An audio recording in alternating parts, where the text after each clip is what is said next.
অন্ধ্ৰ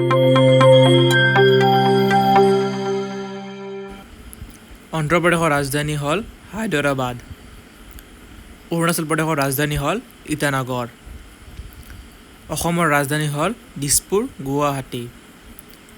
উত্তৰ প্ৰদেশৰ ৰাজধানী হ'ল লক্ষ্ণৌ। উত্তৰাখণ্ডৰ ৰাজধানী হ'ল দেহৰাদুন। উৰিষ্যাৰ ৰাজধানী হ'ল ভুৱনেশ্বৰ। কৰ্ণাটকৰ ৰাজধানী হ'ল বাংগালুৰু।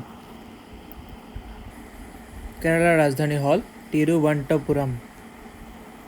গুজৰাটৰ ৰাজধানী হ'ল গান্ধীনগৰ। গোৱাৰ ৰাজধানী হ'ল পানাজী।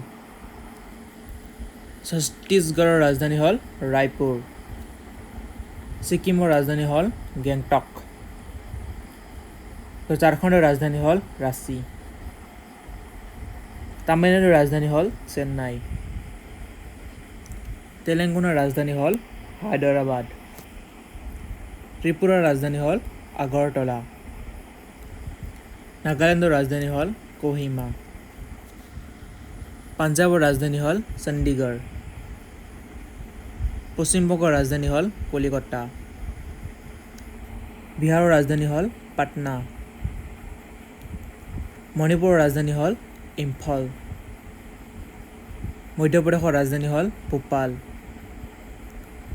মহাৰাষ্ট্ৰৰ ৰাজধানী হ'ল মুম্বাই। মিজোৰামৰ ৰাজধানী হ'ল আইজল। মেঘালয়ৰ ৰাজধানী হ'ল শ্বিলং। ৰাজস্থানৰ ৰাজধানী হ'ল জয়পুৰ। হাৰিয়ানাৰ ৰাজধানী হ'ল চণ্ডীগড়। হিমাচল প্ৰদেশৰ ৰাজধানী হ'ল চিমলা।